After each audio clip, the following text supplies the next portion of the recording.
think most people have had a sense of knowing something that they can't explain why. So my sense is that I believe we are so much more complex and sophisticated and capable than we know. I was married to a really wonderful man, and unfortunately that marriage was cut short by his death with leukemia. If there was any way that someone who's passed away could send a sign to the person that they loved, I know he would do it. Part of that for me is a form of connection and communication with him that I feel transcends life and death. Even though I really believe in signs, this became so specific, so quick, so exact. It took my breath away when I saw that and realized that.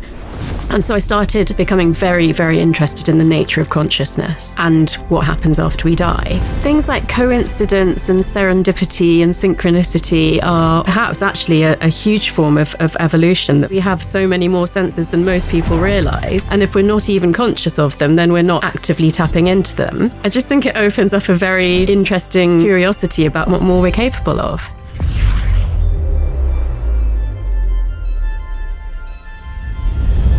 Hey everyone, welcome back to the Know Thyself podcast. Our guest today, you know her, you love her. She is a leading neuroscientist, a best-selling author, a Oxford-trained psychiatrist who really sits at the intersection and bridges personal transformation with hard science. Dr. Tara Swart, it's such a pleasure to have you back in. It's so nice to be back. I've been looking forward to this conversation for a long time. I'm honored. I feel like our audience and community feels the same way because our last conversation was so well received. And I'm just so excited to dive in. And let's just do that. So to start off, how many human senses do we have? What a leading question. So I think most people know of 5. And then there is this phrase, the sixth sense. And sometimes people think that's intuition. But interestingly, a lot of people actually think it's balance. So I saw a scientific journal paper that said humans may have up to 22 to 33 senses. And that started me doing a full literature review. And I've ended up creating a table of 34 senses. Now, some of them are non-conscious, things like the pH of your blood. But it still speaks to the fact that we have so many more senses than most people realize. And if we're not even conscious of them, then we're not actively tapping into them. Something I think is also quite interesting is some of the senses that animals have that we don't have, like echolocation or just superior sense of smell in dogs and cats. And dogs and cats can actually even smell impending death. So in care homes, they often go and sit by people who are about to die. And this actually makes sense scientifically because when you're dying, cells die off in a certain order and that releases a certain smell, and dogs and cats are sensitive to that. There was a famous nurse who actually smelt her husband's Parkinson's disease years before he was diagnosed. And that has been used to create a chemical swab test to help diagnose Parkinson's disease earlier. So basically, some humans have, a superior sense of certain senses. Some animals have senses that we don't have. I just think it opens up a very interesting, sort of curiosity about what more we're capable of.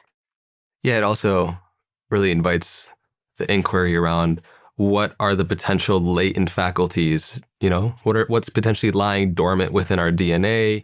In a culture and society we're so prevalently disconnected from our body and the sensitivity of our senses, just it's interesting to see what could still be there yet to discover. Now, when you say up to 34, could you walk us through maybe what a few of those might be? Because seems like we got 5 senses. Yeah. At first glance. Yeah. So, let's take one of those 5 and taste is subdivided into 5. So that's already 10, basically. So that's sweet, sour, salty, bitter, and umami. And umami was only discovered in the 1980s. So it shows that, new ones are being discovered over time. And, perhaps we'll end up with more than 34 that we know about. So some of the other ones are balance, which I mentioned is equilibrioception. The fact that you can close your eyes and touch your nose without having vision relies on something called proprioception, which is how you know where your joints and limbs are in space when you can't see them. There are obviously appetite and waist senses, stomach fullness, bladder fullness. I'm trying to think of which ones would be interesting to mention. Interoception we talked on a little bit last time. Yes. So, yeah, that's true. And actually, the 34 can be separated into interoceptive and exteroceptive. So ones where the stimulus comes from outside and ones where it's things going on inside the body, which you're less usually conscious of. I think one that's really really interesting is chronoception, which is the passing of time. And there's a subjective element to this. And the ancient Greeks knew this because they have two different words, chronos and kairos. And one's the objective passing of time, like the 24-hour clock and the light-dark circle. And one is your sense of, oh, it feels like, like we just saw each other yesterday kind of thing. Or I may feel like that. You may say it feels like it was years ago. So that's the subjective part. It's fascinating because it's been said in so many different ways that perception is reality, right? And the way that our senses perceive reality becomes reality to us in so many ways. And you spoke to, bats with echolocation, dolphins with sonar, and all the different ways in which different species and different animals have the capacity and cultivated the ability to navigate their own reality. Yeah. It also makes me think of, I believe, David Eagleman's work doing being able to train humans to detect true north. And so, so I believe I was talking with Annika Harris on this podcast about some of that research. Mm-hmm. And they were able to significantly, statistically show how they, by wearing this belt, training for a while, after a few weeks, we as humans could detect where true north is with just our body, which is fascinating. So it's interesting to see what is yet to be discovered in that realm. Exactly, because I was just about to say another sense that we don't have, but maybe I'm wrong, is magnetoreception, which is how migrating birds know where to, how to navigate these long distances. So, yeah, who knows? And then we have all of these a bit more hard to empirically verify subjective experiences within our consciousness of synesthesia, where a lot of artists or creatives have this phenomena. So what is synesthesia? And then we can maybe explore a bit more of these interesting, kind of slightly esoteric ones. Yeah. You've actually just reminded me that I wrote about synesthesia in the book. And that's when two different senses kind of become confused or overlapping. So you can taste music, or you can smell color. So it's just a really strange combination. So again, the fact that can happen in some human brains just leaves it very open to what else can change. I've heard both some personal friends and then also artists online like John Mayer, who, once you get to the place of no mind when playing with an instrument, you have this appearance in your consciousness where math and shapes and colors appear according to different musical notes and scales, and they're all obviously correlated in ways we're somewhat aware of, but also a lot largely unaware of. So it's interesting to see the dimension within us that is so vast that all these things appear in our consciousness in the synesthesia sense, where we don't fully understand what's happening, but maybe we will one day. Yeah. Yeah. Well, look, you and I were just chatting beforehand about the fact that I tried this driverless car whilst I'm in LA. And that was science fiction when I was growing up. So if you think about how much has changed since, Star Trek came out and now there's driverless cars in LA, how much could change in the same next period of time? And actually the pace of change has increased so much as well, for example, with AI. So yeah, it's a very exciting time to be alive. I'm curious to get your thoughts on, because I've talked to many different consciousness researchers on this podcast, and I'm just curious your thoughts on the outside of just the purpose of survival, which is our, senses enable us to do. It also very much so is this enchanting pull into this third dimensional reality, right? We see this life through the lens of our sense organs. For the vast majority of us, that's it. That what we can see and hear and feel and taste and touch, that's what's real. And, it makes sense. But then there's all these other subtle realms that we can start to speak into that we're gaining more and more validity to, that you've been doing more and more research on, and then also having experiences of that start to come into the forefront of awareness, many of which you explore in your new book, which is The Signs. So would you just like to just kind of I'm just curious to hear your premise for the book, and then we can dive into the many different tangents from that. But I read it. It's amazing. I'm excited. I know it's been a long time coming in your journey leading up to this point. So could you set the stage for why you felt called it was necessary to write that book? Yeah. So I guess there's two interlacing ways that I could describe that. And one is a personal story, and one is the research that led to. So might as well start with the personal story. So the personal story is that I was married to a really wonderful man, and we met later in life, and we really cherished each other. And unfortunately, that marriage was cut short by his death with leukemia.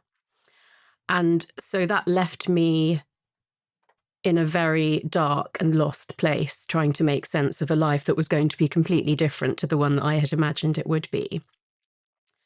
And so I've been navigating that grief for almost 4 years now. And part of that for me is a form of connection and communication with him that I feel transcends life and death. But obviously, being a scientist, I could almost watch myself as a human grappling with this and step back and kind of look at it through the lens of neuroscience and think, what's going on in my mind? What's changed?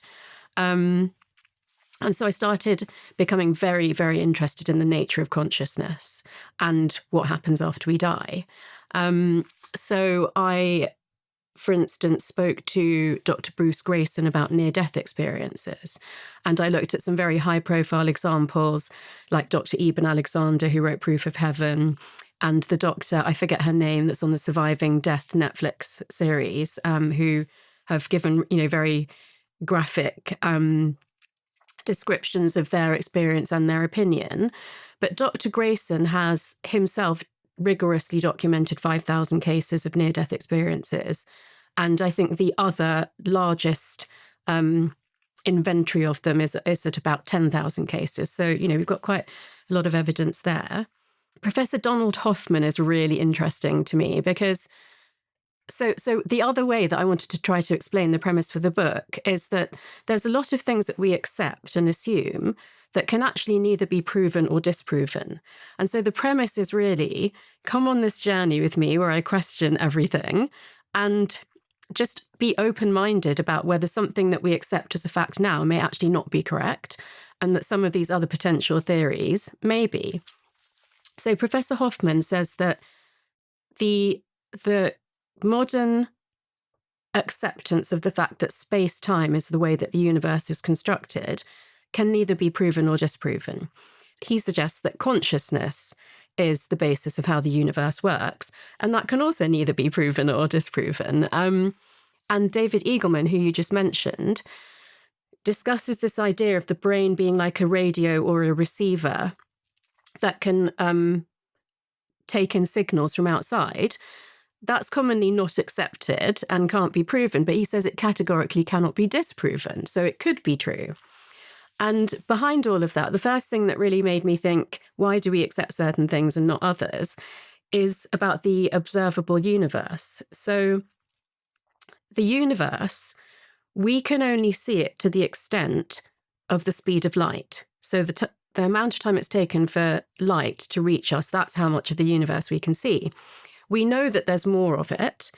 We know that it's either infinite or boundless, but we don't really know which one. But there are parts of it that we can't see at the moment and that may become visible during our lifetimes, but we believe that it's there. So it really made me question, does everything that we believe have to be measurable, proven, visible, or could we be more open to the unseen? And like you said, I went down many sort of roads to try to investigate that. And yeah, it's been very, very interesting. So what are the fundamental questions that you would say that you've been exploring most over the past couple of years? Consciousness being one. Mm-hmm. What are some other ones? Consciousness, I would say, is the main one. And so the argument between dualism and materialism is it's called the hard problem of science or consciousness, because it's very difficult to... there are good arguments for both, let's put it that way. But just very simply, materialism says that all thoughts and emotions must emerge from matter, so like neurons and synapses and neurotransmitters. And dualism says that basically the mind and the brain or body can exist separately of each other. So to believe that you can communicate with someone after they've passed away, you would have to believe in dualism. And currently the, accepted theory is materialism, but that's actually very recent. So if we think about the amount of time that humans have existed, for most of that time, dualism was the prevailing belief. And I think it's interesting, like, do you ever think about a day in the life of Homo erectus, or what they believed in? Yeah. It's fascinating to just even perceive what a day in the life would be like. It's just, we're so far removed from that experience. But what's really interesting is that we kind of think we're the latest, greatest form of a human that's ever going to exist. But if you look back, we will soon be a blip in the timescale, just like Homo erectus. So I think that maybe being able to question that not everything that we think is right is perhaps actually a huge form of evolution that might actually save us. And that there is just so much ancient wisdom hidden in plain sight. I mean, I think I sort of alluded to that the last time we spoke, but obviously I've done a lot more research on that. And I think ancient wisdom can underpin a lot of things in a really helpful way. I mean, the subtitle of the book is The New Science of Trusting Your Instincts. And if you think about how we survived in Paleolithic times, we had to be, very connected to our physicality and our instincts and connected to the land and understanding things about certain rock formations or cloud formations and the behavior of birds and fish and animals and, what that might mean. So, and I just think we've moved so far away from that. We're so disconnected to our own bodies. We've lost a lot of true connection with other people. We have severed our bond with nature in a way that, was damaging to people, but we're doing it to ourselves. We have a lot of conversations on this podcast exploring things like the hard problem of consciousness and challenging the prevalent scientific paradigm of saying that consciousness is purely derived from unconscious complexity in our brain. And explore alternative theories that aren't proven or disproven, that our brain could act more like a transmitter or a receiver of consciousness. And you look at like Professor Hoffman and other individuals who are doing great research in this work, and you also juxtapose it with ancient wisdom and what Advaita Vedanta has been saying for millennia around the nature of consciousness. It widens the aperture of what it means to be human. Because under the traditional materialist notion, which you said eloquently is a blip in the history of humanity, let alone the universe, is this belief that we're born, we're given this name, we live this life, we die, and that's the end of it. And when exploring how energy can't be created nor destroyed, it's like, okay, and we explore these understandings of consciousness. First off, how has it been? Because anytime somebody steps out of the traditional widely accepted paradigm of science, you have to make a decision of how much you want to share and how far out are you willing to step from the accepted, scientific paradigm. So how before we go into it, like how has that been on that journey for you? First of all, I'd just like to say that everything that you just said is the reason that I just love having conversations with you. So, when I wrote The Source, which was about manifestation and visualization, I felt like that was quite a career risk. At the time, I was still actively lecturing at MIT Sloan. And obviously doing the research and writing the book, it took me to another level of believing in it. But actually the response from people really gave me some extra validation that I didn't realize I needed. And that was really positive. one of the things about near-death experiences is that people no longer fear dying. And they also have less fear of failing in life, so they're actually more likely to take healthy risks. And I think that for me, losing my husband has made me feel like that. Like, I don't fear. This was actually such a bigger risk for things that I'm saying now, but it doesn't feel like it because nothing can get taken away from me because of it.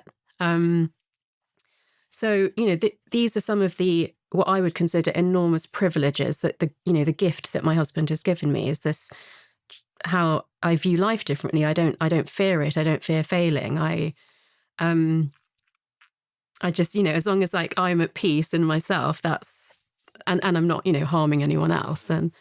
But I have to say that since I have first spoken about this, the response has been beyond, I don't even have words. It's been phenomenal. It's been so life-affirming, like beyond my dreams. And I genuinely didn't realize I was just going to help so many people. So it's been really, really touching. And I've tried really hard to keep up with, all the contact that people have made with me. But it's been overwhelming in a good way. So yeah, I'm just so, I feel very privileged that I was able to do that.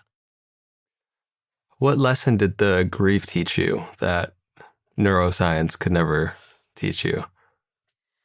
Quite a few things. I mean, I think a really new and deeper appreciation of how kind people can be.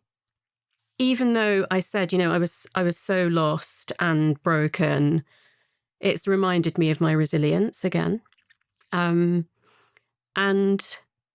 yeah, I think neuroscience couldn't teach me that I would still be able to have communication with my husband. I mean, that's been, I wanted it to be true. I didn't know if it would be. It would have been fine if it was just my experience. But there was definitely a part of me that wanted to look into whether it could be true. And I think one of the things that actually has really happened is that there are so many people who've had similar experiences. And there are some personal stories in the book, which you will have read now. And they're all people that I hardly know or don't know.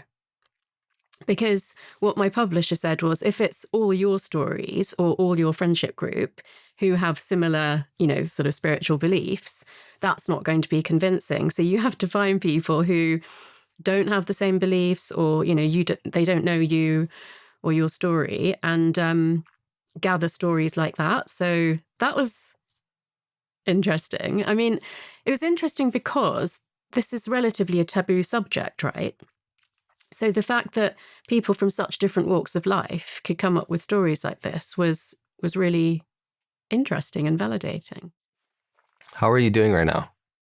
Much better, thank you. I think because I really try to be so authentic, like online and in real life,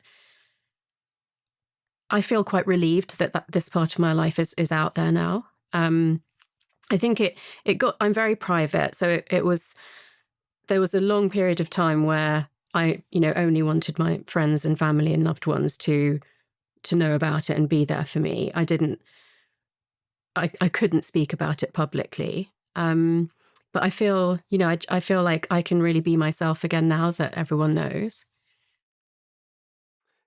I could imagine like the grief comes in waves and like there's periods probably where you feel really good and then it hits you again. And yeah, it's kind of baffling to me because last time you came on, this had all transpired over the past like 4 years. So you were going through all this also the last time you were on, and you've done so many podcasts since, and just now you're opening up and talking about it. And yeah, I could imagine how difficult it must have been in so many different periods. And I'm glad that you have kind humans around you, that like a good support system, because that's tough to go through, impossible. Some might say to do alone. Yeah.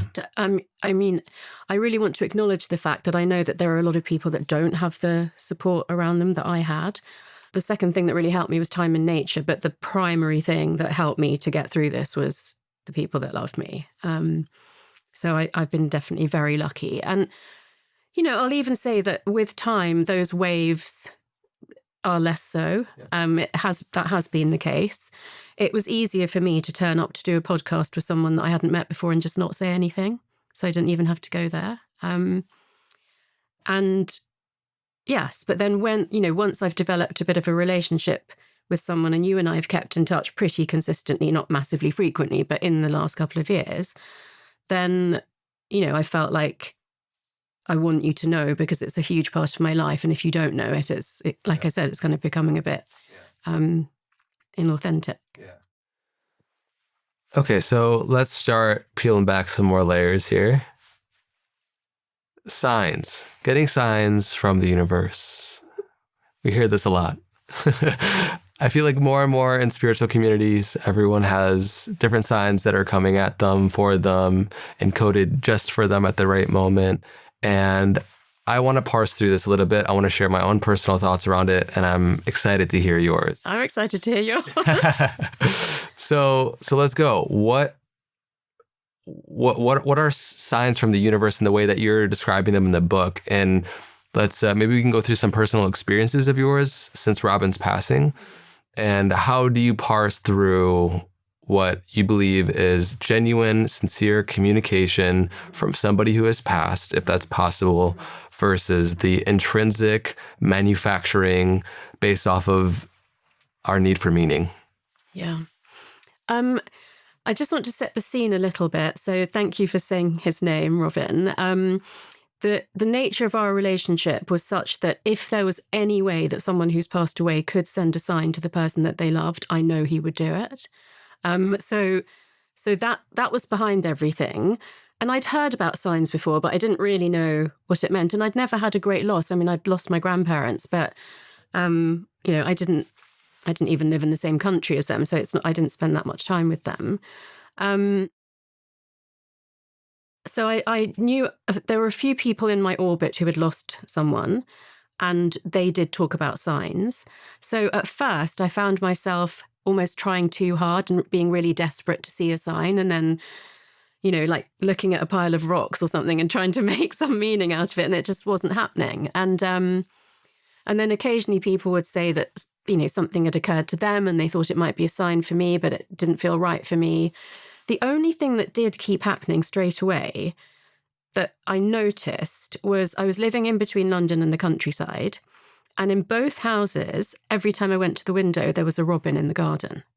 Like literally more than I've ever seen before and since. I mean, last year I actually hadn't seen one for a while and saw one on his birthday. And it was across the road. And I walked across, I got quite close to it and it didn't fly away. So that's definitely been a theme for me. And I didn't know this, but there's actually a phrase that is robins appear when loved ones are near. And I think that appeals to a lot of people. I've received some robin stories from other people as well. But obviously it holds special significance to me because of his name. And then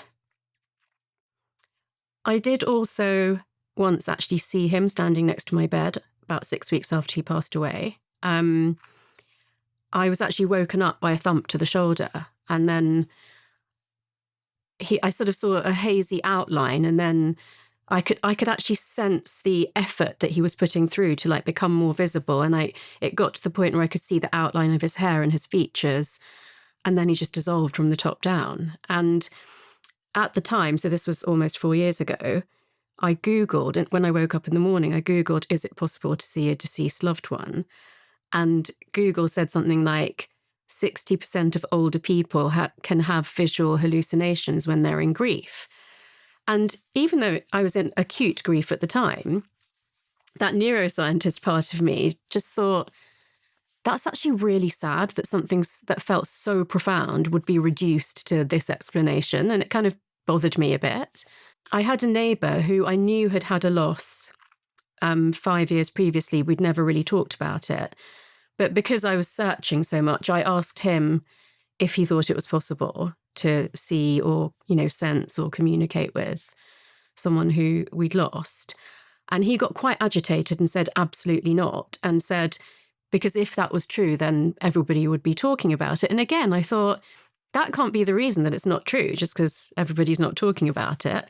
And obviously, as I opened up this conversation with people I knew, pretty much everyone had some sort of experience of sensing the presence of a lost loved one, or, lights flashing on and off unexpectedly and things like this.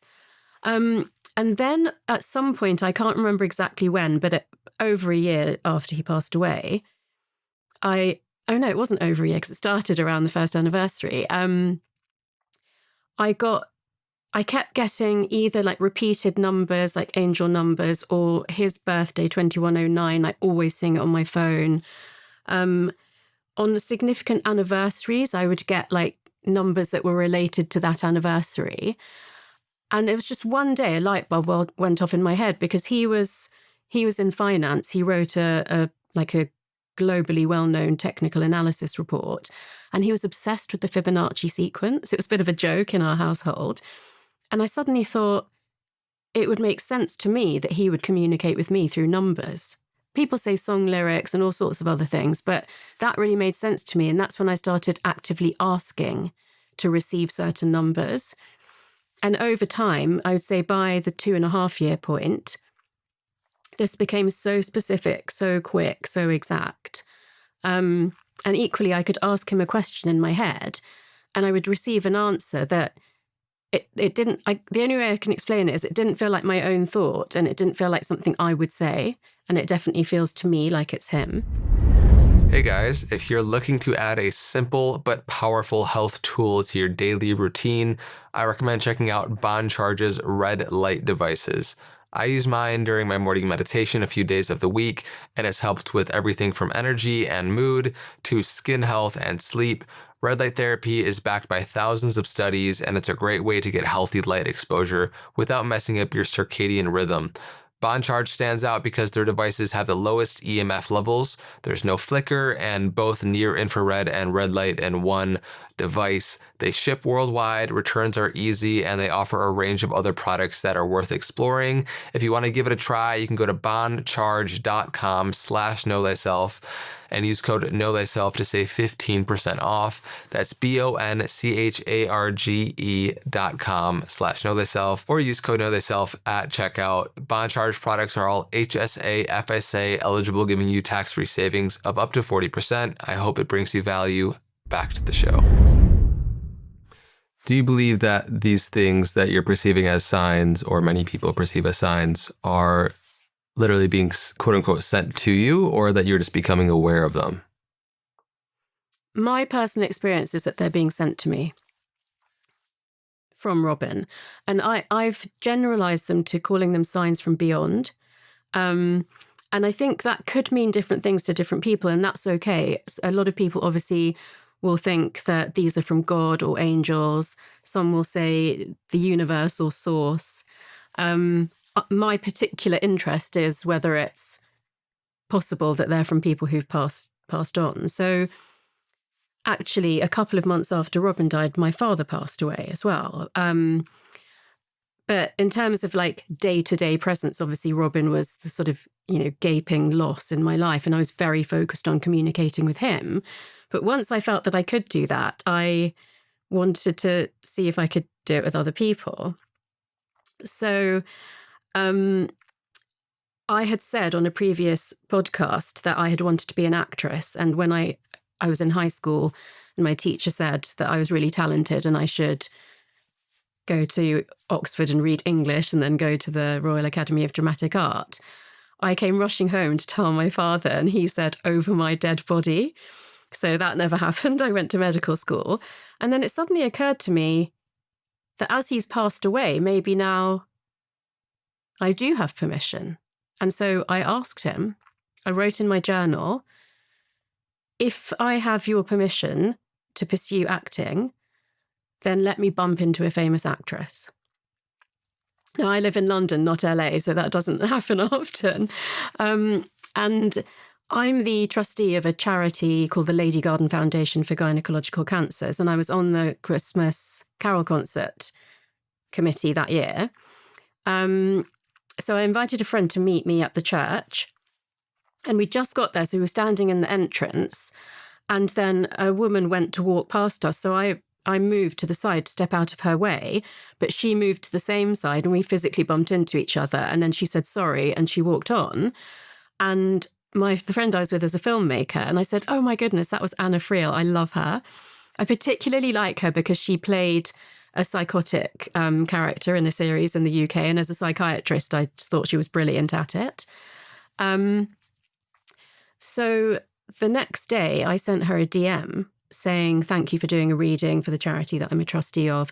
I'm the person you bumped into when you entered the church. Didn't hear anything for 4 days and thought, she's just too famous. She's never going to reply to me. And then got a message back from her saying, the day after the concert, my brother, who's a doctor, sent me a link to watch something on YouTube. And when that ended, you came up on a podcast and I watched it. And I've been telling everyone I've met all week how brilliant you are.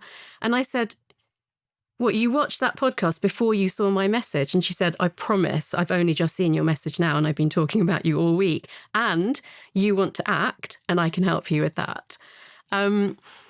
So all of that happened, but I had completely forgotten what I'd written in my journal. So I went to write in my journal.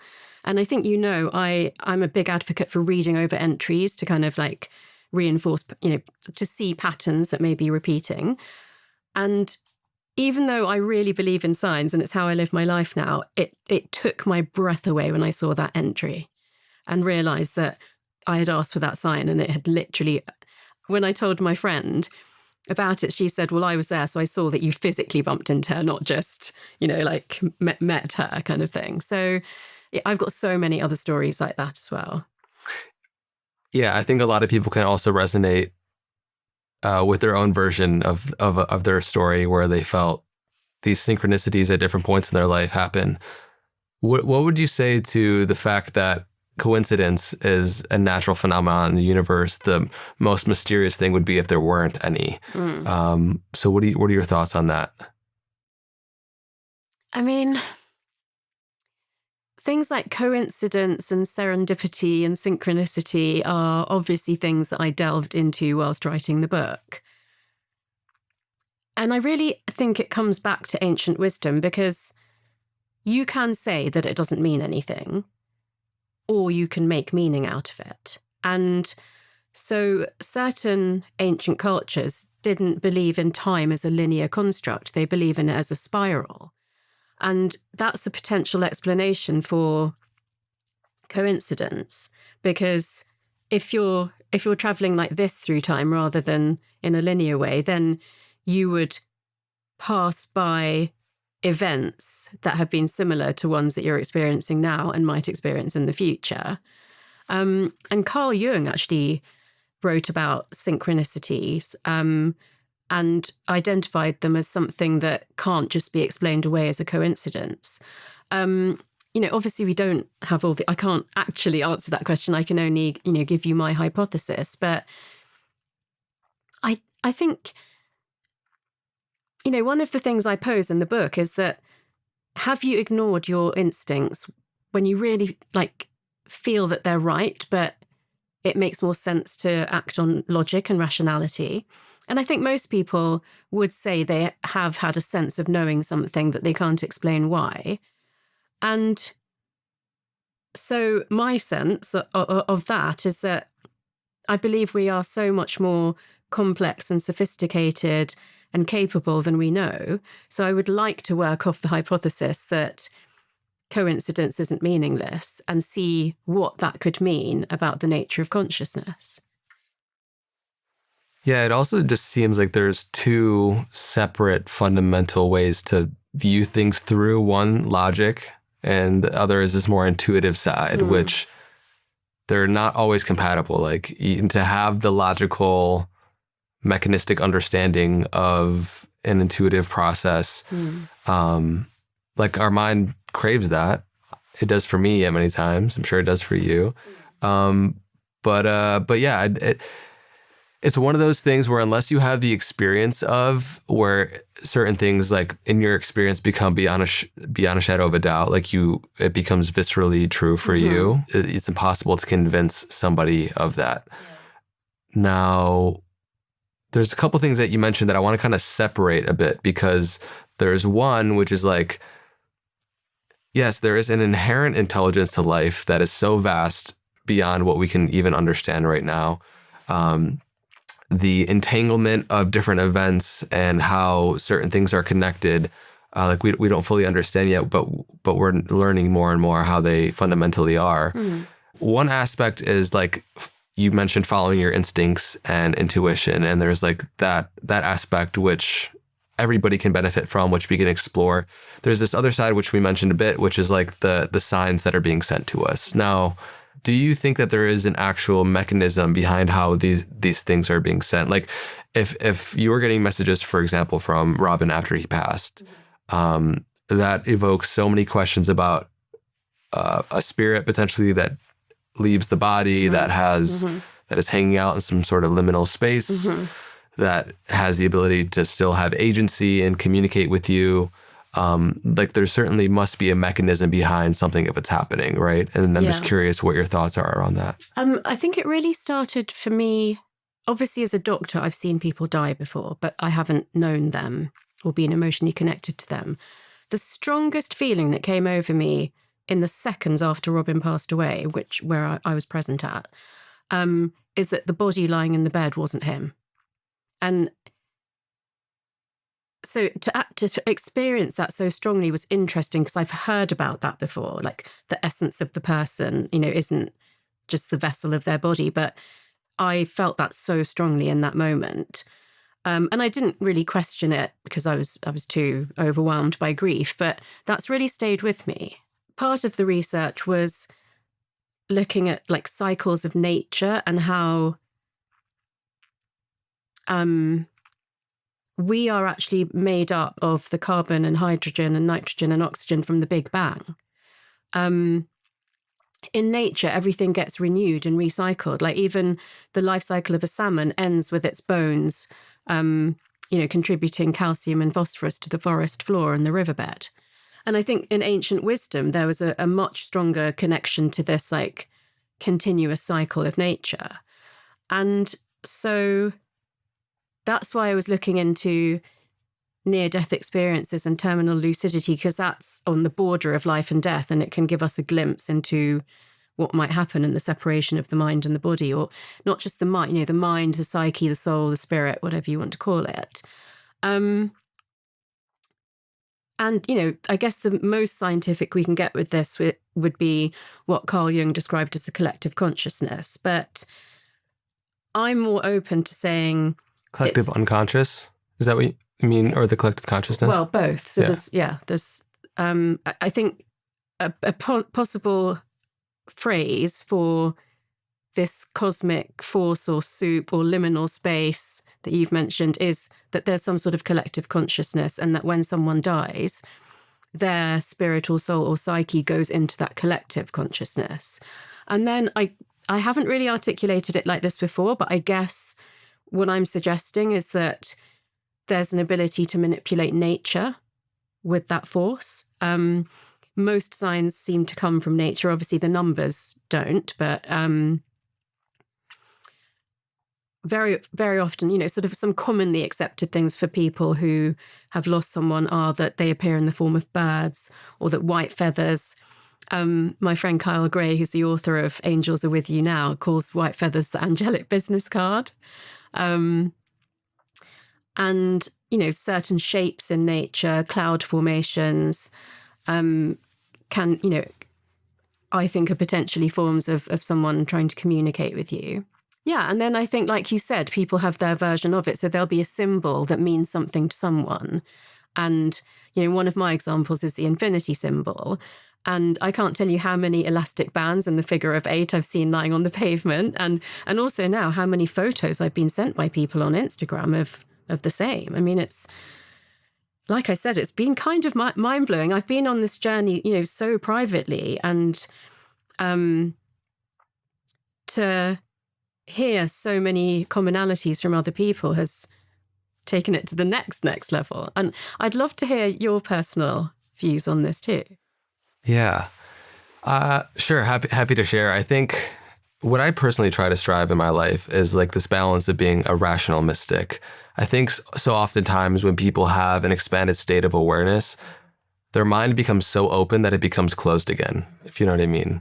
Like the beliefs kind of run rampant, and you lose discernment on what is true and what isn't true. And when you're speaking about subjective experience, one of the things that's inherently difficult about it is that it's yours. It's your subjective experience. I can't validate externally what is true, what isn't true.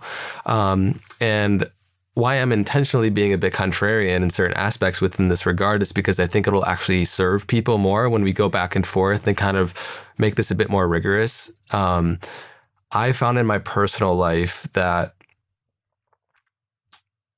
as I've grown, I've died more and more into like ordinariness of experience. And I've let go more and more of that part of me that is seeking significance in any moment of experience. And to me, that's felt like a more free space to live. Yeah. And I will say, like, you know, it's been said, you can either view everything as a miracle or nothing as a miracle, you know? And I think the moment where you see 1111 on the microwave as a sign from the universe, or these more personally profound and moving instances where you feel like somebody from the past is communicating with you. And I've had some weird, strange things from what encounters from people. And like I had a call with this psychic one time. It was like, I was like, sure, like I rarely do stuff like that. But, and it was pretty mind blowing. Like she said things that no one knew or had access to. So I'm like, okay, something's happening here. I believe that consciousness personally is fundamental. So there's a lot of things that I don't want to put it all into one bucket. No. But yeah, when it comes to like the personal sciencing, I do question how, you know, the act of seeking a sign inherently embedded in it is some sort of confirmation bias, right? Because if you're looking for something, that means you want to see it, which means you're more likely to see it in an aspect. So I want to just invite that into the conversation, hear your thoughts on it, and happy to chat more about it. Yeah. Yeah, I think it's absolutely true that if you are seeking something, you're more likely to see it. And on the one hand, I think that's actually a good thing in terms of the art of noticing, particularly noticing beauty or nature, and feeling awe about things like architecture or sculpture or whatever. That in itself is life enhancing. And I think it's the sort of the other side of the coin is that we're so busy, we're just rushing through life, we're not appreciating anything. We've become so habituated to everything, you know. So I think there's that, and I think that's a very rational kind of answer. And then with the signs, I agree with you, and that's why I actually sometimes when I think like when I'm really seeking, because it's going to mean something to me because I'm either very distressed or, you know, feeling very lost or whatever, I will actually make it so unusual and so specific and time restricted sometimes. You know, so for example, I might say, I mean, one actual example I had was a button that's out of place. So I asked for that sign. I went for a coffee meeting with a woman that I was discussing work with, and she was wearing a shirt where on the one side, the cuff was buttoned up normally, but on the other side, the lower button was in the slot for the upper button and the other one wasn't buttoned. And I actually then said this to her because I said, I literally, as I left my house, asked for this sign, and now you're sitting here with your shirt buttoned up, out of place. And she said, oh, that's so me. And I just really recalled the details of that story because she just emailed me and said, I heard you mentioning a button on a podcast. And then I was at my guest bathroom, which I use like at least every time before I leave the house. And I noticed on the bookshelf there was a book with the word button in the title, which I'd never noticed before. So, yeah, you could absolutely say that's been there every day and you haven't noticed it till you've asked for the button, but I think it's interesting. And then I walked up and down my street a few times and hadn't received the third sign. And I had put a time limit on it. It was by 10 p.m. that night. And I'd walked to a restaurant to meet some friends. When I walked back home, what I'd missed on the way there was that my local tailor shop has a button in the sign that's outside the shop. And I saw it literally as I was walking home just before 10 p.m. So that's one thing. And then one of my friends says that it has to be like, she and I share this, we like the sign of like 2 lion statues or 2 lion images because we're both Leos. And she says if it's somewhere that you always walk and you know that it was there, that doesn't count. But if you went out of your way and then you suddenly saw that, then it's more meaningful.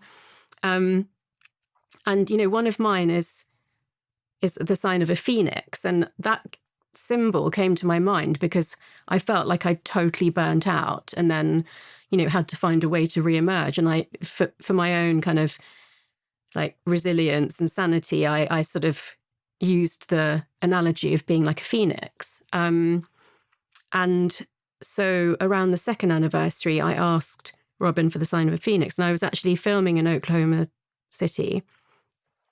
So not somewhere that you would see that. And I every day went past a Chinese restaurant called the Phoenix Garden. And I've got other incidences where it's come up on my Google Maps as well. And then when I was flying out to LA, on the 2nd anniversary of his passing, I flew through Phoenix, and that wasn't planned till the day before because I'd been filming on the road in the Navajo Nation. So I feel like some of those are too specific to put down to random coincidence, but I completely agree with you that could also be the case. And I've got one super skeptical friend, and he and I sort of came to the conclusion that perhaps the explanation for lights flashing, randomly isn't as important as the meaning that you make out of it. And if that brings you comfort and guidance and joy, that's okay. But I completely agree with you. And I myself stopped myself from going too far down this road. I got to a point where I thought I could get lost in this. And actually, what I really need to do to honour Robin is to engage with this life and find my purpose again and, really be so grateful that I'm alive and healthy. And I'd say that's where I'm at. Yeah. Yeah, amazing. I mean, I've had this encounter with a couple friends where it can unravel into this sense of pareidolia, where you're always extracting meaning from uncorrelated, insignificant events externally, and every figure in the cloud and every potential wave in a rock is like a elephant or a man's face or something, and it's like that somehow is like, yeah, there's a deep rabbit hole I don't need to go into right now, but I just find it fascinating what is possible within the human mind. Yeah. And what's fascinating though is one thing which is very practical and useful is that regardless, the very act of you setting an intention and having cognizance of something, whether it's a button or a phoenix, and you start to observe it more, well, what happens when you set the intention to experience more beauty in your life and the things you're grateful for, and then you start to become more aware of that and the opportunities for that it shows up in your life? Yeah, so this came from my research into a relatively new field of study called neuroaesthetics, which is about the arts and beauty and creativity and how they benefit our mental health, our physical health, and our longevity. And part of that was the art of noticing and saliency versus habituation. It's, if you walk past the same impressive building every day, you are eventually not going to be so awestruck by it. But I think what's really happened for me is the things that change, I've definitely noticed much more. So the fall leaves and the spring blossoms have been blowing my mind in the last year. Whilst I was writing, that was very prevalent for me. And what I noticed as I practiced this more is how many times a day I would say, isn't that beautiful? Isn't that pretty? Oh, that smells so nice. Oh, Andre, look at this. Isn't it so lovely? And as a neuroscientist, obviously I could see in real life that neuroplasticity was making me so conscious of these touch points throughout a day. And it's a version of a gratitude practice, because when you see the world and life as so beautiful, it changes your mood. It's inducing the release of oxytocin, just like gratitude does, just like a hug does, just like a warm bath does. And that's a really good feeling. Because, if I look back, I think it would have been perfectly acceptable if I felt quite bitter and like life had treated me unfairly for the rest of my life. I chose not to do that. And one of the ways that I've found to feel like the opposite of that is noticing beauty, particularly in nature. So, yeah, that's been such a benefit. And I would just love if that was one small thing that people took away from this.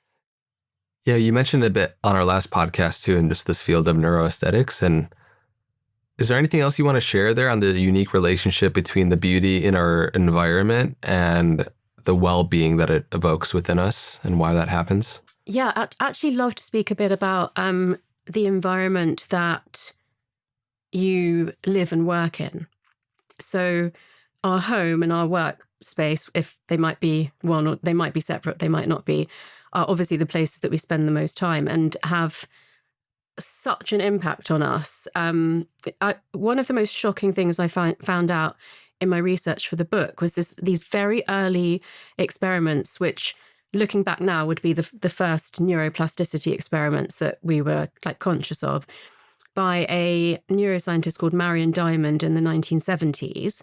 And she put rats into 3 environments. So a neutral environment where they had one, like wheel that they could play on and they had food and drink. Enriched environments where they had various games that they could play. And then what were called restricted or poor environments where there was like no stimulation. And so the brains of the rats that were in enriched environments grew by 6%. And, that in itself begs a huge question, which is what would you do if you had 6% more brain capacity? And that was just induced by being in a beautiful and stimulating environment. But the thing that really shocked me is that the rats in the poor environment, their brains actually shrank. I thought they would be the same as the control group. That to me is a huge reason to think about the space that you're in and how you're curating that. And of course, to emphasize that this doesn't have to be about expense. It can be to do with whether it's tidy or cluttered. It can be to do with whether there's any elements of nature indoors or not. Particularly if you don't have easy access to nature outside if you live in a city.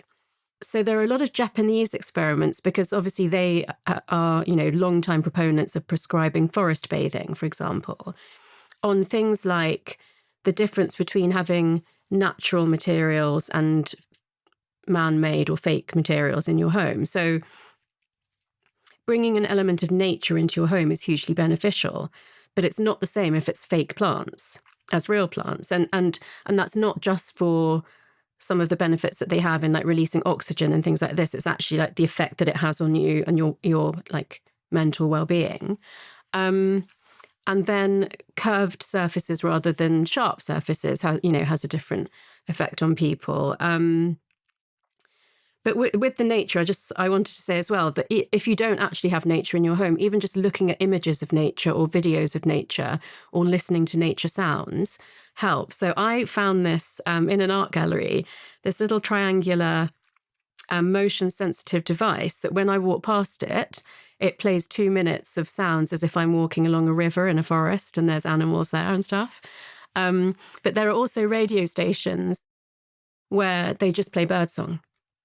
And because birds don't sing if there are predators around, it's very primarily in us. If we hear birds singing, we feel safe. and it lowers our blood pressure and it lowers our stress hormone levels.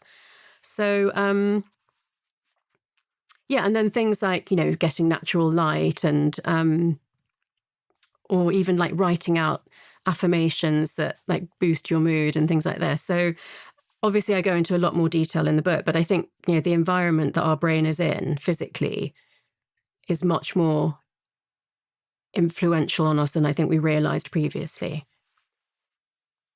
Yeah, it goes hand in hand also with when we started opening up, talking about our senses and our sensory experience, and how if the majority of our life is going to be spent in our home and our work environment, to have a sensory experience that enriches us. I also like how, just to reiterate, like it doesn't need to be expensive, and to have good like hygiene in your space, and to keep it clear, and to have airflow, and like the what have become luxuries, which are necessities, which used to be like just pervasive and prevalent evolutionarily. Like it's just so important to reinvite that back into our life. And okay, so I'm actually really glad you brought that back to the senses, because I wanted to pick up on quite a new piece of research about olfactory enrichment. So that's olfaction is our sense of smell. And this research has shown that particularly in older adults, smelling several different scents throughout the day, and someone has actually now created a machine that revolves you through 7 essential oils overnight. So whilst you're sleeping, you're experiencing olfactory enrichment, and this has led to a 226% increase in memory and cognitive power in older people. Whoa. Yeah. So since I read that, I already had like quite a few like natural reed diffusers, and I've got a lot of, sort of essential oil bath products and things, but, and I use incense and sage and Palo Santo, but I've been kind of proactively making sure that I'm experiencing a lot of these different scents during the day. So fascinating, because our olfactory system is so like it's so powerful in ways we don't realize. We just think like, oh, things smell good or smell bad, but they like carry so much information. Have you found any interesting information around pheromones and like scent from other people? Yes. So I think it's probably quite important to say the reason for that. So the olfactory nerve goes from sort of behind the bridge of your nose through what's called an olfactory epithelium, which is a little bit like a net that goes directly into the brain. And the part of the brain that looks after olfaction is actually very close to the memory and emotion centers of the brain. And that's why smell is such an emotive sense, because it's physically close to those parts of the brain. One really interesting thing I found out was that when you enter your grandparents' or parents' homes, you get what's called an avalanche of memories, because it's like so many things from childhood are triggered by those smells.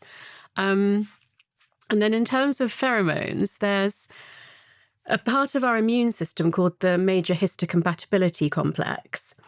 And that, the sort of, the print of that is excreted in your sweat. So the way that you smell relates to the imprint of your major histocompatibility complex. And so when we're looking for a partner, if their immune system is very different to ours, we're more likely to be attracted to their smell, because it's not a predictor of a relationship success, but it's more likely to create what's called successful children, because they would benefit from having a bilingual immune system, so like a much more varied immune system from the two parents.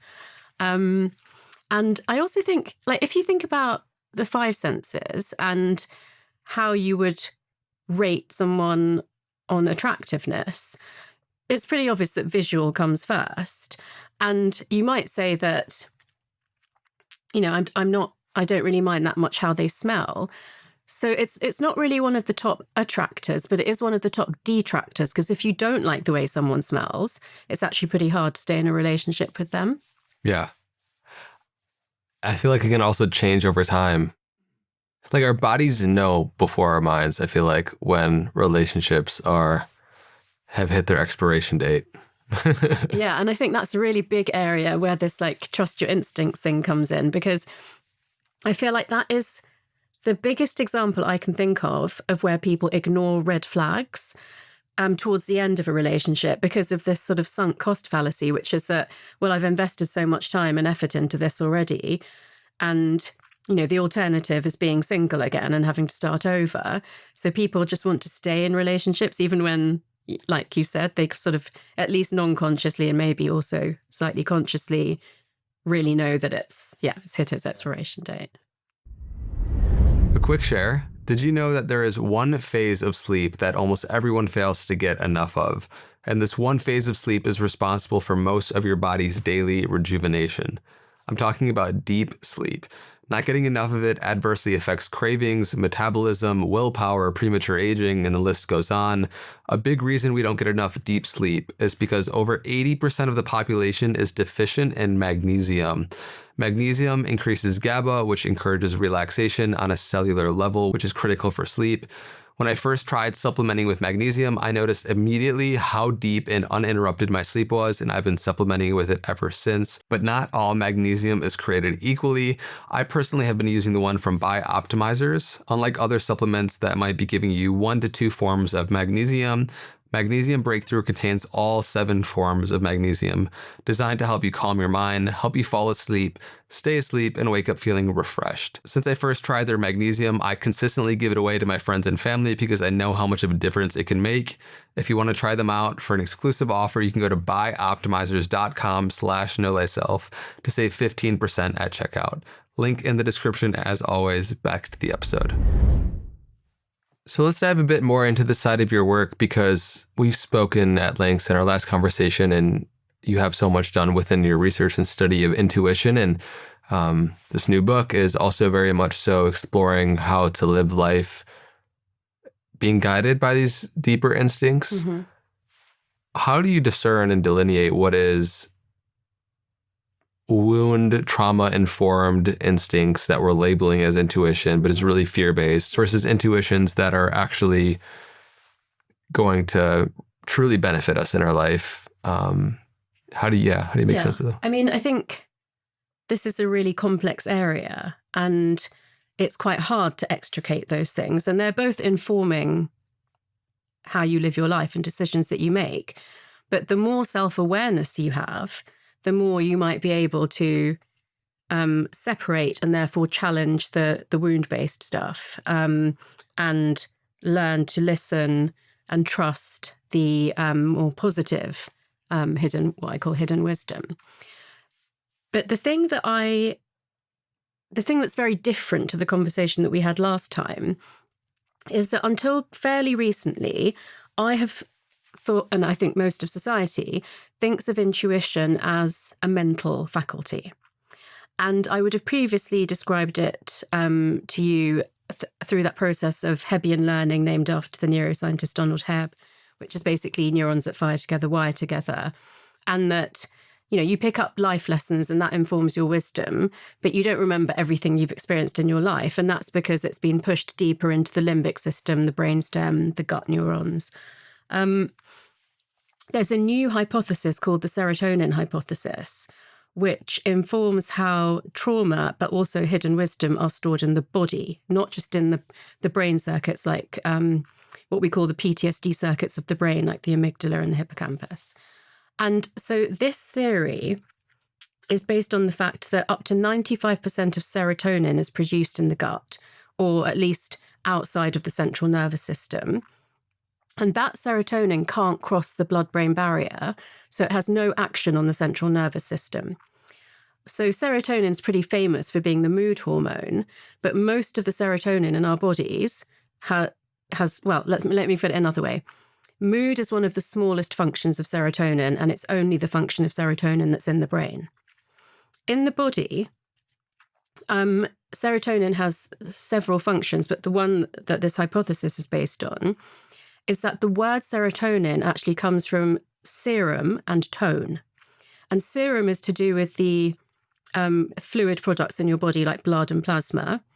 And tone is to do with the action on constricting or dilating capillaries and blood vessels that changes the amount of oxygen and nutrients that enter the cells and tissues from the blood supply. And so when people have been traumatized or wounded, it changes, serotonin changes, constricts vessels, and that has an impact on all the cells of the body, including the muscles and the fascia. Fascia is connective tissue. And so that's how trauma, the hypothesis is that's how trauma is held in the body. What's interesting at the same time is that a lot of Bessel van der Kolk's research, he's famously the author of The Body Keeps the Score, has shown that when people are traumatized, the Broca's area of the brain, which is the part that articulates speech, actually gets shut down. And so there's a limit to how much talking therapy can access and help to process that trauma. Because when that area is shut down, people don't have words. They can't articulate everything about their trauma. And nothing's being done about the fact that it's held in the body.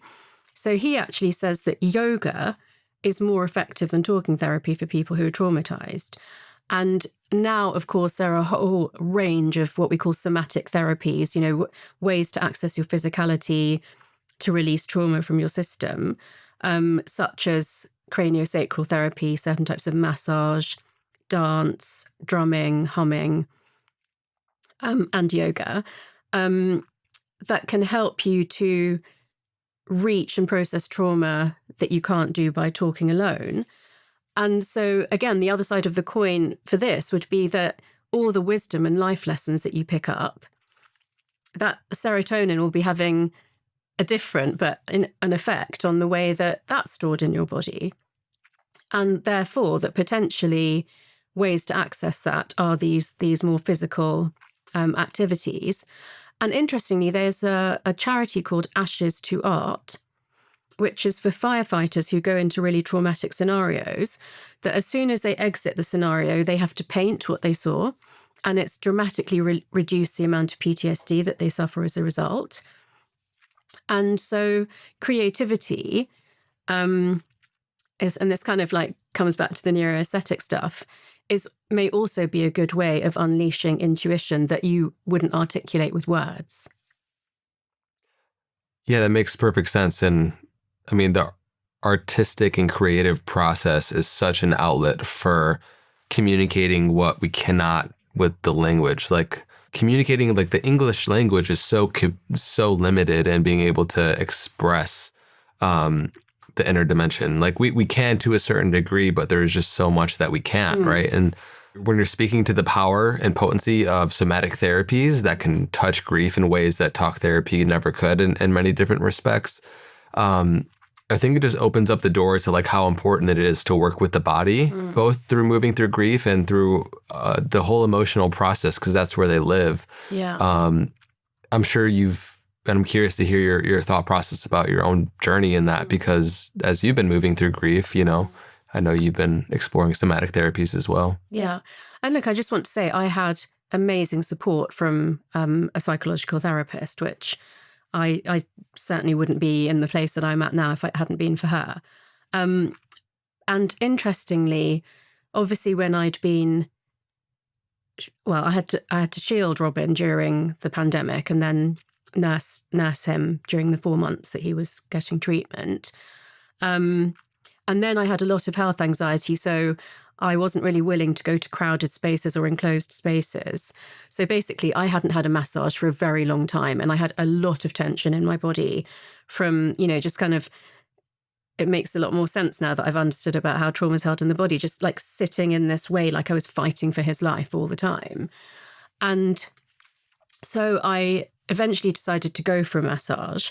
And because I hadn't had one for so long, and this was just a regular massage, it wasn't like a somatic therapy, it actually left me in quite a lot of pain. And so I avoided having a massage for a while. And then I was recommended someone else who kind of just worked more to loosen the muscles and really dig in. And I had some sessions with her, and I remember sharing that I was in grief, and she said, how long has it been? And at that point it was 6 months. And she said, that's obviously very soon, but at some point you are going to have to let go. And it was a 30-minute walk from there back to my house. And I remember just crying on the street all the way back, thinking, how do I let go of someone that suffered and died that I, love and wish they hadn't gone? And again, I Googled it. Some of these things seem like silly things to Google, but I was just so lost. I didn't really know how to work all of this out. And what I realized when I Googled it is that me staying in physical pain and mental anguish wasn't going to change anything. It wasn't going to bring him back. And so although I certainly wasn't ready to let go of him, I understood that it was okay for me to not be in physical pain. And then almost another 6 months later, I started experiencing a lot of pain all throughout my body. It sort of like as if, I can't really describe it. I was just in a lot of physical pain and I couldn't work out why.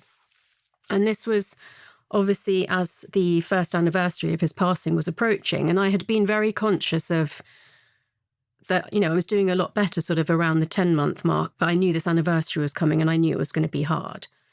So I had, put things into place with friends and mentally trying to prepare myself. And I couldn't understand why I was in so much pain. And actually I had a 6 or 7 weeks solid of just being in really low mood as well, to the point that I had to ask myself if I was in clinical depression. And eventually I looked back through my phone calendar, because this pain started on October the 4th. And I hadn't remembered that date, but that was the day that the year before I'd taken him home for the last time, being told that he had 2 weeks to live. And it just really shocked me that somehow my body had obviously remembered that day, because it was a really stressful day. It kept the score. Yeah, totally. So, that I've appreciated things so much because I've felt them myself than just knowing it academically kind of thing. When I was in that state of pain, I couldn't have a massage again for a long time. It took me to realize that the pain was actually the trauma exiting the body. So again, I'm very lucky. Someone that I'd lost touch with that had done somatic therapy on me years before contacted me out of the blue and said, how are you? And so this was the first time I was telling her that Robin had passed away. And I had known her just before I met him. And she said, as soon as I saw you on Instagram, I knew you weren't okay. And there's someone in London that I trained, you must go and see her. So I went and had some similar somatic therapy with this person. And I mean, these were not pleasant massages. They were so painful. I was in tears at times. But I believe that I had to go through that process to heal physically as well as emotionally. It's fascinating how consistently our body is communicating things to us that we resist or want to put off. Yeah. Sometimes don't have clarity on why or what. But there's also good things. I was glad that Let's talk about that. Yeah. a little bit. Yeah. I use the phrase in the book, have you ever had a visceral reaction to something? Because I think people can identify with, so far what we've said is quite theoretical, but if I said to the listener, have you heard something shocking and a shiver run down your spine? Or have you been anticipating something and you've got butterflies in your stomach? And certainly the most common one that's used very frequently in my friendship group is, that gave me chills, or that gave me goosebumps. And it's kind of accepted amongst us that is a way of saying that resonated with me emotionally, or that lands for me intuitively. And I'm agreeing with you. My body is agreeing with you. So yeah, I think that's perhaps a start for people. Tune into your senses more. Obviously, read the table of 34 and kind of understand what some of them are. Look after your gut-brain connection. And yeah, tune into that intuition, both physically and mentally. Let's talk a bit more about paying attention to these subtleties, both in the body, but then also your research around the hypnagogic states and dream states, and what we can learn about ourselves and see what directions to move in, decisions to make, relationship things, choices and whatnot, I've shifted so much my understanding of personal development or growth as like an acquisition of knowledge externally to more of removing what's in the way of the knowledge that's already prevalent in your body.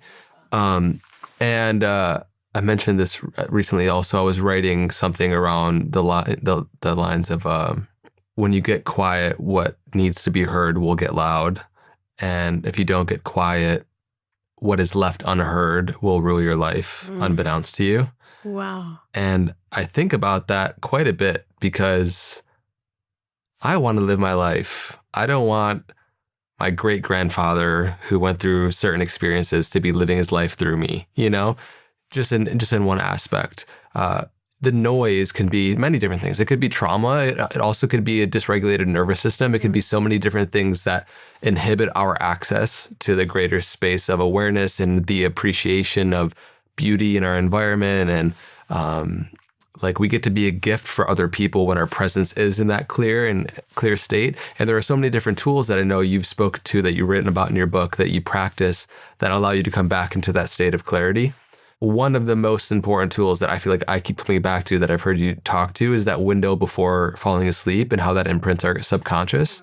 So I'd love for you to share a bit about that, the importance of it, and how to leverage it wisely. Yeah, so there's actually two transitional states called hypnagogic and hypnopompic.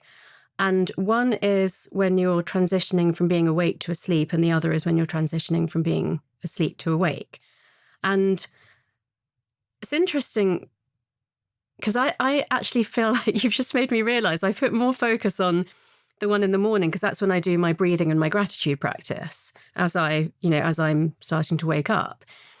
With the falling asleep one, that's a reason to place your vision board or action board next to your bed, because then that's what you're seeing last thing at night, and it's reminding you of what your, desires are, and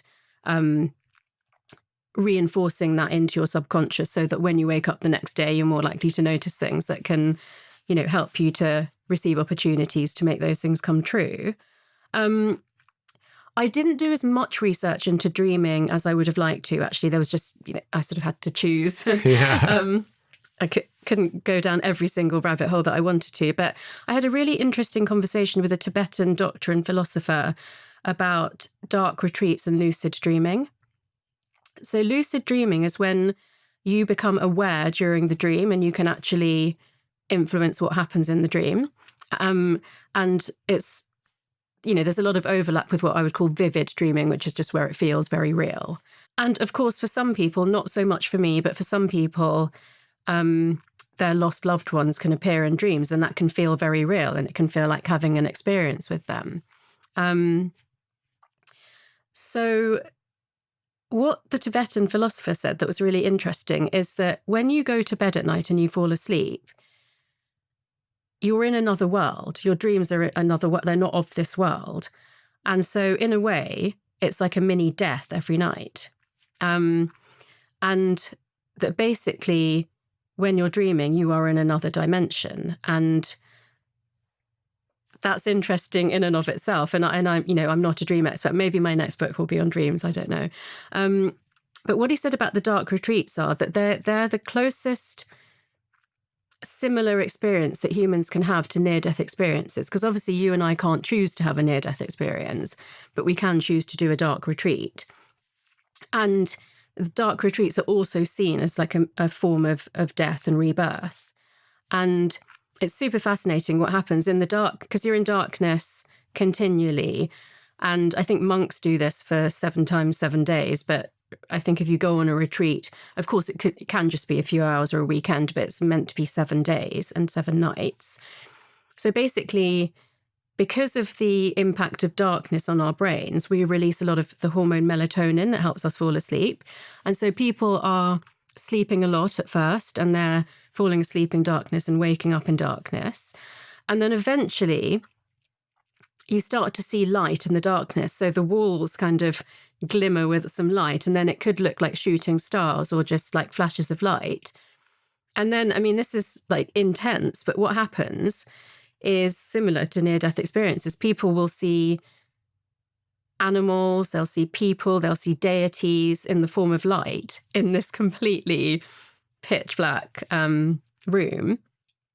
And, it's an altered state of consciousness that creates some kind of spiritual experience. We should actually talk about other altered states of consciousness as well, so other ways of achieving that. And this relates to ancient wisdom again, because a lot of ancient civilizations would actually bury people for days, and then these people would emerge as the seers and the mystics of those communities. So, yeah, a lot of fascinating stuff there that I haven't delved into as much as I would like, but I will. Yeah, it's so fascinating. I actually went and did a darkness retreat a couple years back. And so I resonate with a lot of what you shared. Okay. And I believe the Kogi tribe in South America or Central America, some of the shamans and seers that are chosen in different lineages are in darkness for the first 7 years of their life, which is... Oh my goodness. Could you imagine how you relate to reality? I mean, put aside whatever ethical concerns you have of that. It's kind of trippy.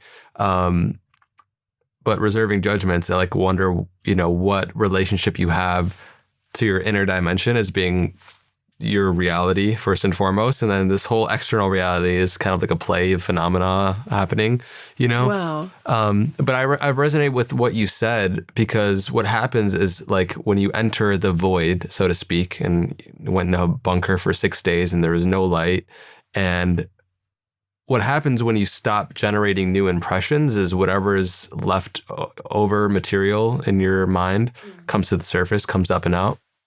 And so I've experienced that in longer meditation retreats as well. The darkness is its own unique flavor of that. But it is fascinating because the yogic sciences, and you read the Yoga Sutras of Patanjali, and a core tenet in Taoism and Buddhism as well, explore how largely what is needed for our awakening to occur is to stop generating negative karma, and the rest will eventually work its way out. It will come to the surface if we stop putting junk in. Yeah. What the junk that's in there will start to come up and out, and then our natural state will become revealed to us, which is a very liberating insight that it is something that will happen naturally. It's not something we need to force to find and fight for, But I really resonate with that, because as we speak about these alternative states of consciousness, they become very attractive. We want to seek them, but it's fascinating what comes as a byproduct of not trying to go for them. I really agree with you. What have you found fascinating in terms of alternate states of consciousness? Because you briefly mentioned that. Yeah. So, I mean, let's just start with the obvious one, which is plant medicine. So that's the quickest, easiest way to achieve an altered state of consciousness. We understand that it works in the brain through the serotonin receptors, 5-HT2A receptors particularly, that it causes what's called hyperconnectivity in the brain. So a lot of different parts of the brain firing and connecting up together at the same time. They have so I'm talking about things like psilocybin from magic mushrooms, ketamine, LSD, MDMA, and cannabis. And so the psychedelic ones have a very strong effect on the visual cortex of the brain, which is why people often will see things differently or see things that aren't there. And the hyperconnectivity allows us to kind of problem solve and come up with new creative solutions for things that you haven't been able to connect the dots about so far. So it's very much about insight. And what I found fascinating was to, couple up that as much as we know now through the brilliant research at Johns Hopkins and Imperial College with all the ancient use of these substances. These substances have been used throughout time in ancient India, ancient Romans, ancient Greeks, Persia. And, there's a lot of archaeology that shows imagery of using things like this. So that was really interesting for me as a scientist to get the latest update on how these all work in the brain and to see that they were used throughout time. But I am a massive proponent of trying to reach these states through natural means and not through taking medication. Although, just with the caveat that the research on patients with schizophrenia, depression and addiction is pretty amazing. So what I found is that holotropic or conscious connected breathwork can induce an altered state of consciousness that is on par with a medium dose of psilocybin. So that's very, very encouraging. Involves a little bit more effort on the part of people, but, can get you there. And then I really believe that time in nature, some really like awe-inspiring nature has a similar effect. For me, I've known this all along, but it's gone to another level, which is that ballet is the thing that stirs my soul. My father used to take me when I was a little girl, so I've been going all my life. And Robin and I used to go together, although he usually used to fall asleep. During ballet? While he was practicing? No, watching. Oh, got it. I thought he was participating, which was a sight in itself. Not do that. Okay. Hey, no judgment. And so, like I said, I was very nervous about going to enclosed spaces with crowds for quite a long time after he passed away. And so I think it was at least 6 months, if not almost a year after he passed away, that I first went back to the ballet. And I was a bit anxious, and I remember thinking I'm going to get COVID, but then also thinking, I hope this is worth it, because and then, the music started, the curtains opened, and the ballet started, and I just burst into tears. And I remember thinking, oh, life is actually going to be worth living because there's ballet, and it's just so beautiful. And I am so lucky that I am friends with one of the principal dancers, and he got me and my friend tickets to sit in the wings and watch a ballet that he was in. And that was a proper spiritual experience for me. It was just so overwhelming, and I felt almost like my soul reached out to be part of this. So, yeah, and I think, people have their own version of that. Sometimes it's getting lost in music. Sometimes it's, appreciating a beautiful piece of art. Sometimes it's in your connection with someone. But the breathwork research is really exciting in terms of, actually inducing a state like a plant medicine can. Yeah, I'm such a big fan and proponent of breathwork that it can get so psychedelic. And it's crazy to think that just through the breath, that you have access to those states. And I think it's so important to have experiences like that.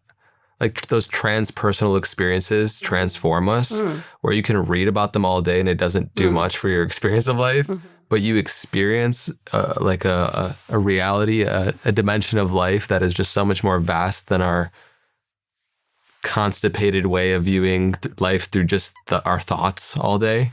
Yeah, to me, an analogy that really works for me is the first time that I snorkeled, I realised there's a whole world under there that I've never seen before, that I've actually physically been in but never seen. And it feels a bit like that to me. There's someone whose name I can't remember, but it's in the book, who did some sort of anthropological research into whether humans are capable of seeing or communicating with people who've passed on. And so he proposes that there were genes in our ancestors that made some people more likely to be able to see beyond the veil. But that ability, like near-death experiences, reduces your fear of death. So these people were more likely to be risk takers, and therefore more likely to be wiped out of our, genetic inheritance. But genes don't work as simply as that. So he proposes that there are some people that have fragments of those genes who are alive today, and that could be an explanation for mediumship or, what I've described, for example. Genetic tendencies are switched on and off by certain behaviors. So, for example, in Tim Spector's book, Identically Different, he does a lot of twin studies on people who eat in a certain way or engage in certain relationships that have an effect on, epigenetics, which is the switching on and off of certain genes. And so it's possible that when someone's experienced a loss, that has forced them to go down a road of questioning the nature of reality and whether all of this is possible. So that if that hadn't happened to me, I would probably never have done this. But because it has, I've behaved in a different way, and that has changed the combination of neurochemicals in my brain and potentially had an epigenetic effect on me.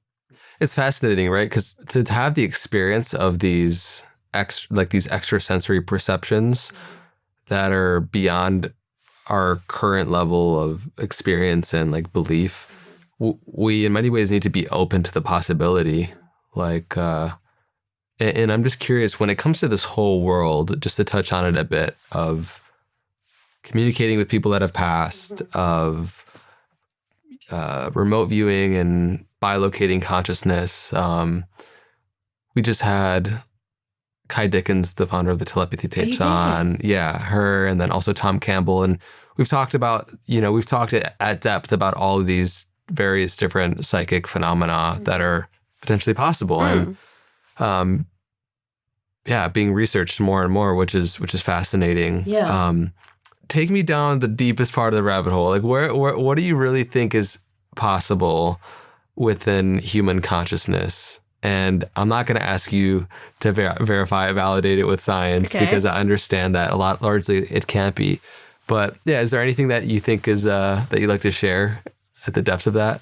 Yeah, I mean, I think I'd just like to reiterate a little bit that the popularity of the telepathy tapes was actually very encouraging for me whilst I was writing. And there are more books in this genre coming out. And, I already mentioned Kyle's book, Angels Are With You Now, which has done phenomenally well. And that, that tells us a lot about what people are seeking at the moment. So again, an area that I, in the end, didn't really get to include much more than a mention in the book are these abilities which we call the clairs. So clairaudience, clairsentience, claircognizance, and clairvoyance. And most people would have heard of clairvoyance, and that's either being able to see the future or see something that's happening like in a geographically very remote location that you shouldn't be able to know about. Clairaudience is hearing things, and so knowing, having an intuitive sense about something because you hear it. And that's possibly what's going on when I say I experience thoughts in my head that I don't think are my own. I'm not hearing a voice outside of my head like people do in schizophrenia, but I asked somebody else who says he's clairaudient, and he said, I experience it like a voice inside my head. And claircognizance is just a deep sense of knowing, and probably what I'm kind of getting at when I say trust your instincts. And clairsentience is a feeling of knowing in your physical body.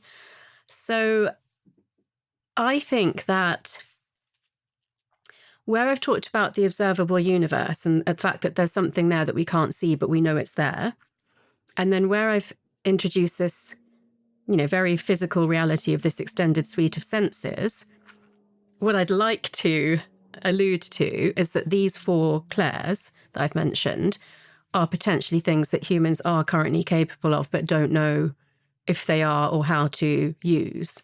And, Dr. Bruce Grayson, who studies near-death experiences, he said something really interesting, which was that potentially the brain is actually filtering down the capability of the mind and consciousness so that we can exist in this material plane.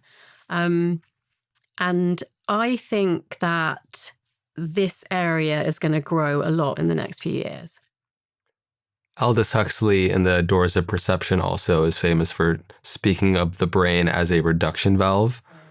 The sheer amount of stimulus and information that is around us would be completely overwhelming if it wasn't for the narrow aperture. It's like looking through life through a straw. Like that's our experience of life relative to the amount of information that's surrounding us. So it makes sense. And I think we're living at a time, especially in the next few years, like where these studies, these research unleash, AGI into the picture, what's going to be possible in discovering what it means to be human fundamentally. Because just the perception shift when it opens the door up for people a little bit that life is so much more mystical than we perceive. It allows us to look at life with a sense of awe and wonder again, you know, not even just wishful thinking or hopeful thinking, but that no, like this life, like there's a vast intelligence that we are a part of and can tap into. That is a much more exciting place to live life from. Another thing that I've heard you speak to and write about also on a couple of Instagram posts is how our names can change our face. And I just think it's fascinating how our beliefs, our thoughts literally change our physiology. And that goes to every aspect of our mind and what we think about the world. So as we've been exploring as a thread throughout this, how perception shapes reality and the beliefs about ourselves, and as something as simple as the name we have can change our face. I'm curious to hear any thoughts you have around this. Yes, I'll share something quite personal here, which is that I was either going to be called Tara or Maya. And my father said that when I was born, it was just immediately obvious to him that I was a Tara. And in Indian languages, Tara means star. And he always used to say to me, you know, you're a star, nothing bad will ever happen to you.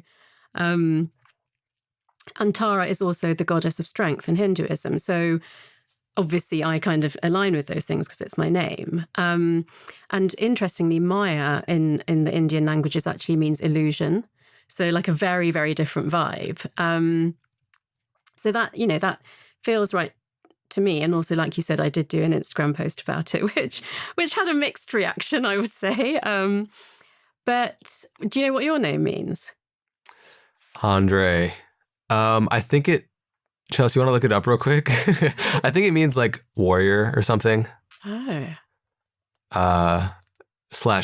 / best podcaster in the universe, something like that. Rational mystic. Yeah, the Webster Dictionary, I think, says something like that. It means manly or brave. Manly or brave? Oh. Add humble to the mix. But the fact that you didn't really know that, I wonder like what impact it's had on you. Do you know what I mean? Like, because obviously if you've gone through life knowing it means that, then that feels different to not know. So does it only affect you if you know what it means? Is that I feel like that must be the case because unless you know it on some primal level. I've always known I'm manly and brave. Yeah. I think that also words carry resonance, you know? And so even there's thought forms and egregores, and also something called the enfold. So basically, like any word that becomes popularized through society, names as an example, but also could be a phrase or anything. When there's a collective consciousness around giving significance to that thing, it shapes the energy in which that thing has. Okay, yeah. I get so it would make sense that if there's a collective understanding, or you know, if a newborn is, if you name them Elon or Donald, right? There is a collective consciousness in association with what those names mean, you know? So that also slightly changes how people interact with it and such. So I just think it's fascinating. And I've also lately studied the relationship between how our personality literally changes our face shape. And there's a whole field of study where I've met a couple people that can read people to a T just by looking at their face, like seeing a picture of them. They can know certain things that are happening with them health-wise, their personality structure. Well, I think that would be at least partly explained by the serotonin hypothesis, because it makes sense to me as a former psychiatrist that when you experience certain emotions, that has a physical manifestation in micromuscular changes in your face. And if that happens on a repeated basis, then it's going to get ingrained in your face. I mean, the classic thing is that, you know, the two furrowed lines in the forehead for people who frown a lot. And obviously Botox can take care of that. And there was a study that came out about 15 years ago that showed that when people had Botox, because they couldn't make the face that goes with being in a bad mood, it actually like improved their mood. So yeah, kind of all I also imagine the inverse is also possible. Like what does that do to limiting your joy and your expression of smiling fully, you know? Exactly. I've always said I'd rather have laughter lines than frown lines. For sure. Yeah. I got to earn those. Yeah. Yeah. So we've covered a lot of ground, I feel like, in so many fascinating areas of life.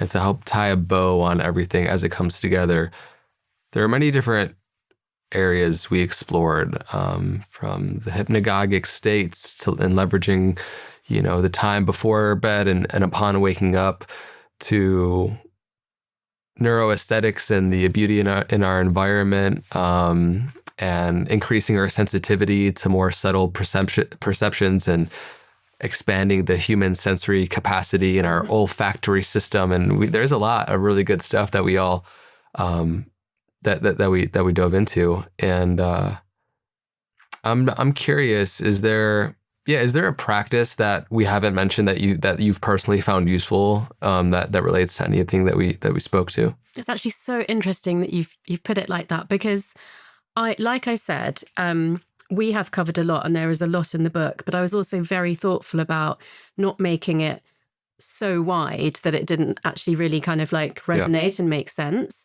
But equally, in the conclusion, I have said, this was my journey. This was the, areas of research that I went down.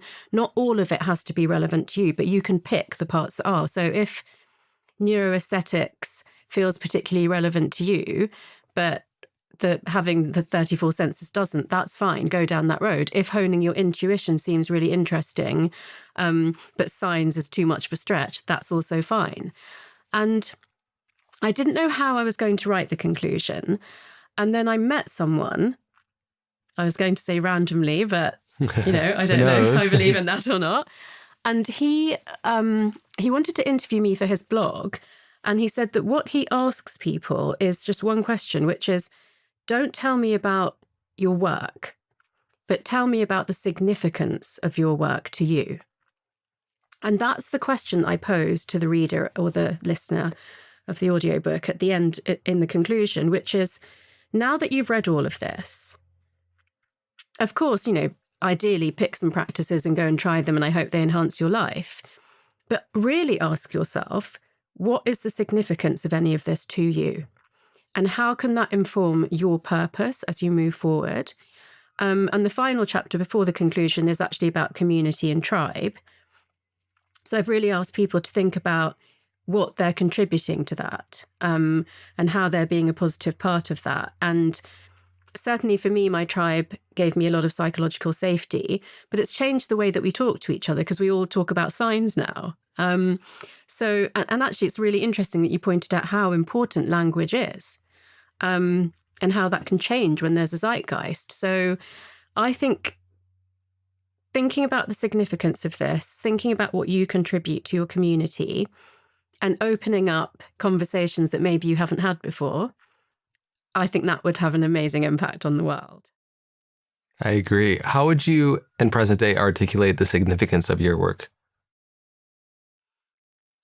This is like really, really meaningful to me. But for me, it's about helping people to feel seen. You're doing it. Thank you. You've done it. It is being done. I'm so grateful. Yeah.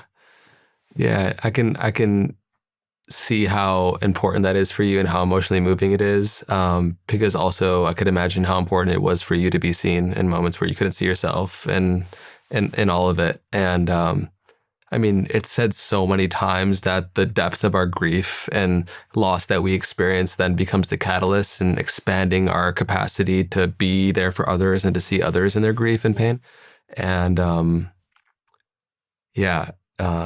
just wanted to say first, I care about you and love you so much, and it's I can see, and I'm just so excited for all the people that get to benefit from your continued work on the heels of all this, the experience the past few years, and I just know how beneficial it's going to be for so many people and has been. So Thank you, Tara. Thank you. And I love you too. And as I just want to make it official, my male best friend loves you too. Oh, yeah. Yeah, you mentioned that he mentioned the podcast and everything at dinner. Shout out to him. Yeah, we'll have to continue to do it in the future. And I'm excited to see how your work continues to evolve. We need pioneering voices like yourself who really can speak the language and be a bridge for both worlds, because far too often it's been the material scientists who rule and, as Tom Campbell said, are the high priestess of modern society, you know?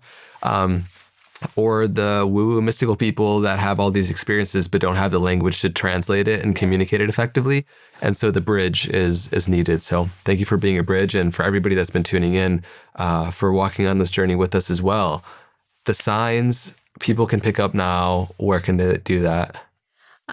So all bookstores. There's several links online to where you can get the book. I want to be really fair about not just making it one channel, you know. So on my Instagram, Dr. Tara Swart, there, and my website, taraswart.com, there are all sorts of different links that you can choose from, and it will be available in hardback, Kindle, and Audible, read out by me. Amazing. Pre-order is available now, will be released very soon in September from the release date of this podcast. And we did it. Yeah. Round 2 complete. Yeah. Thank you so much. Thank you. Yeah. All right, everybody, thanks so much for tuning into this episode of the Know Thyself podcast. Appreciate you. I'll see you next week. Be well.